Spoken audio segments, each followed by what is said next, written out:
السلام علیکم۔ تو یہ خلاصہ سیر دوسرے درویش کی کا ہے تو آنکھیں بند کر کے سننا تو بہت اچھا سمجھ آئے گا۔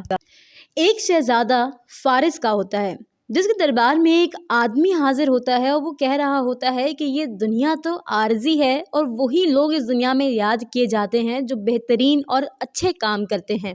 فارس کا بادشاہ بہت متاثر ہوا اور انہوں نے ان سے تفصیل پوچھی، جس پر اس آدمی نے ایک قصہ سنایا جو کہ حاتم طائی کا تھا۔ اس نے بتایا کہ حاتم طائی کے زمانے میں حکمرانی نوفل کی تھی اور وہ اس بات سے بہت ہی زیادہ ناراض تھا کہ حکمرانی تو نوفل کی تھی لیکن پوری دنیا میں سخی جو سمجھے جاتے تھے وہ حاتم طائی تھے، اور اسی جیلسی میں آ کے انہوں نے ان کے علاقے پر حملہ کروا دیا۔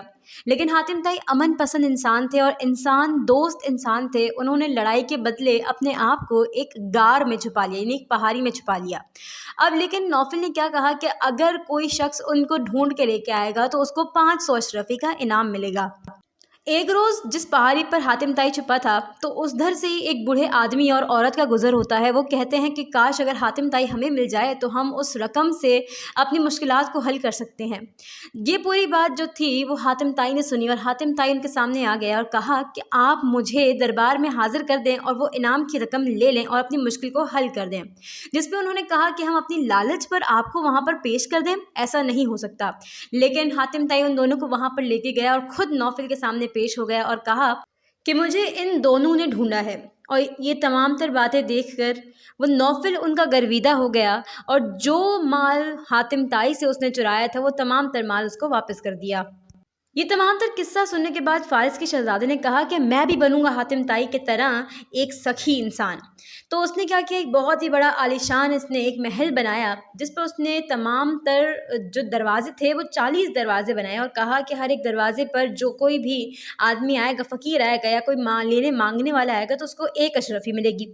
تو ایک روز ایک فقیر آتا ہے، وہ پہلے دروازے پر آتا ہے، اس کو 1 اشرفی دیتا ہے، وہ دوسرے دروازے پہ آتا ہے، اس کو دوسری اشرفی دیتا ہے، وہ 40 دروازے پر اسی طریقے سے آتا ہے جس پہ اس کو 40 اشرفیاں جب دیتا ہے تو وہ کہتا ہے کہ تو کتنا لالچی ہے، یعنی کہ جو فارس کا شہزادہ ہوتا ہے وہ کہتا ہے تو کتنا لالچی ہے، تو مطلب پہلے دروازے سے لے کر 40 دروازے تک بس خالی مانگ ہی رہا ہے۔ اور یہ تمام تر باتیں اس فقیر کو ناگوار گزرتی ہیں اور اس کو غصہ آ جاتا ہے، اور جتنی اشرفیاں اس کے پاس ہوتی ہیں وہ زمین پر پھینک دیتا ہے اور کہتا ہے کہ اتنا آسان نہیں ہے سخی بننا اور اچھے کام کرنا کہ لوگ آپ کو یاد رکھیں۔ وہ یہ غصہ کرتے ہوئے جا رہا ہوتا ہے جس پہ جو فارس کا شہزادہ ہوتا ہے اس کو ندامت ہوتی ہے اور وہ اس کے پاؤں پڑ رہا ہوتا ہے کہ تم یہ تمام تر چیزیں لے لو، مجھے معاف کر دو۔